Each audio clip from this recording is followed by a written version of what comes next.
इस संसार में आने के बाद मिलने वाली कोई भी चीज़ जिस पर भी हम अपना अधिकार मान लेते हैं वही हमारे दुख का कारण होता है।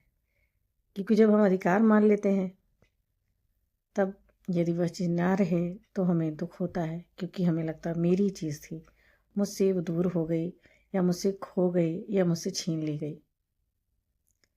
लेकिन आप अगर समझें इसको गहराई से तो इस संसार में आने के बाद हम जब आते हैं तो हमें शरीर दिया जाता है, हमें सब कुछ दिया जा रहा है ताकि हम उसका उपयोग कर सकें, हम जिस कार्य के लिए आए हैं वो हम कर सकें।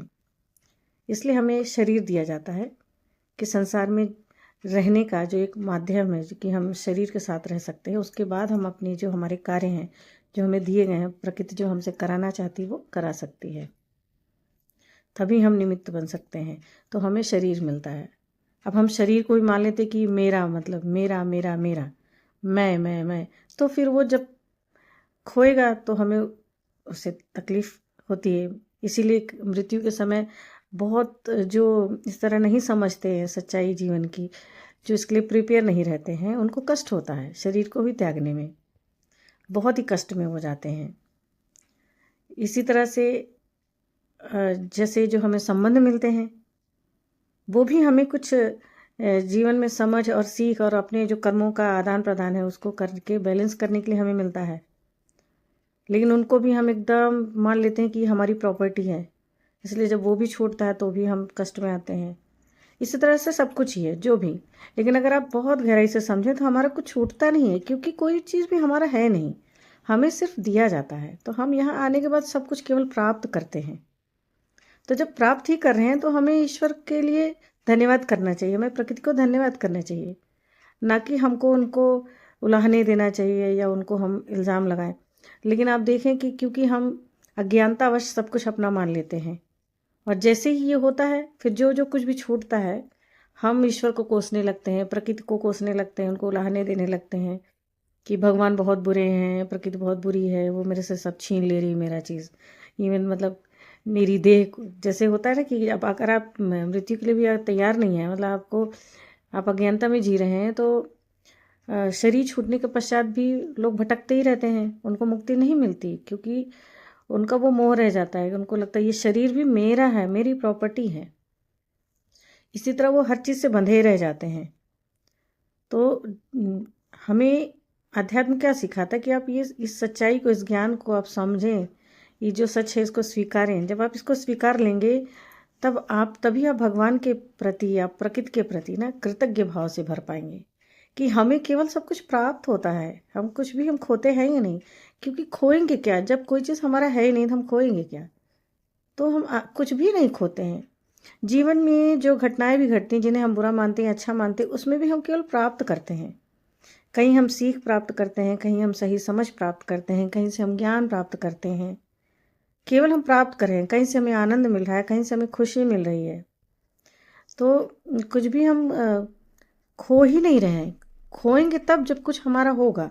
तो जब कुछ भी हमारा है नहीं तो हम खो क्या रहे हैं। हम पग पग पे जो भी कैसी भी घटनाएं घट रही हैं जिनको हम अच्छा या बुरा मानते हैं, वैसे प्रकृति की नज़र में वो ना अच्छा है ना बुरा है, वो घटनाएं घटनी ही है। तो हम उसको मान लेते हैं, क्योंकि वो हमारे इच्छानुसार नहीं होती, इसलिए हम उसको मान लेते हैं कि बुरी घटना है। जो हमारे मन मुताबिक हो जाते हैं उसको मानते हैं अच्छी घटना है। बाकी प्रकृति के लिए वो अच्छी या बुरी नहीं है, वो एक घटना है, उसको घटना ही है। तो हम जब उसको ऐसे पूरी सच्चाई से स्वीकारते हैं उस सच को, तो हम बिल्कुल संतुलित और पीसफुल हो जाते हैं। हमारे भीतर शांति भर जाती है, संतुलित भी हो जाते हैं, और भगवान के प्रति, प्रकृति के प्रति हम कृतज्ञ भाव से भर जाते हैं। यही है आध्यात्मिकता की पहचान। जब आप आध्यात्मिक हैं तो आप इस तरह से संतुलित होते हैं। जब आप संतुलित हैं तो ना आप दूसरों को कुछ नकारात्मक देंगे, ना ही कहीं से नकारात्मक अपने भीतर ग्रहण करेंगे। तो लेकिन क्या होता है कि जब हम इसको नहीं स्वीकारते तब हम ऐसी बुरी स्थिति में फंसते हैं। जब हम इस अज्ञानता में जीने लगते हैं कि ये मेरा है, ये मेरा है, ये मेरा है, जो भी हमें मिलता जाता है हम उसको अपनी प्रॉपर्टी मानने लगते हैं, तो क्या होता है कि हम ईश्वर के प्रति भी बिल्कुल भी कृतज्ञता नहीं रखते, बल्कि हम उनको उलाहने देने लगते हैं, उनको बुरा बुरा कहने लगते हैं। प्रकृति को भी हम बहुत बुरा बुरा कहते हैं, और कर्म के सिद्धांत को भी हम मानने से इनकार कर देते हैं, लेकिन इससे कोई हल नहीं निकलता है। ये तो अपने पाँव पे ही कुल्हाड़ी मारने के बराबर है, क्योंकि ऐसी ऐसी क्रियाओं से, ऐसी बातों से हमें ही अशांति प्राप्त होती है, हमें ही असंतुलन प्राप्त होता है जीवन में। और ये जो चक्र है बार बार जन्म मरण का, हम इसमें फंसे ही रह जाते हैं, मुक्ति ही नहीं पाते। क्योंकि आप जीते जी आपको मुक्ति मिलनी आवश्यक है।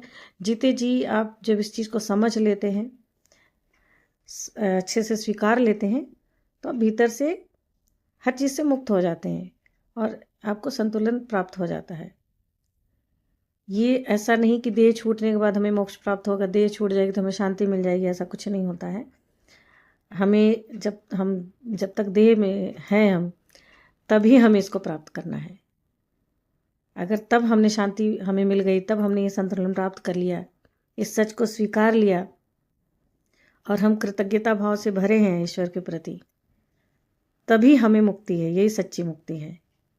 ये नहीं कि देह छूट जाएगी तो मुक्त हो जाएंगे। बहुत सारे लोग ऐसी बात करते हैं कि अरे ठीक है, एक दिन मर ही जाएंगे तो हमको इस चीज़ से मुक्ति मिल ही जाएगी, मर जाएंगे तो हमको शांति मिल जाएगी।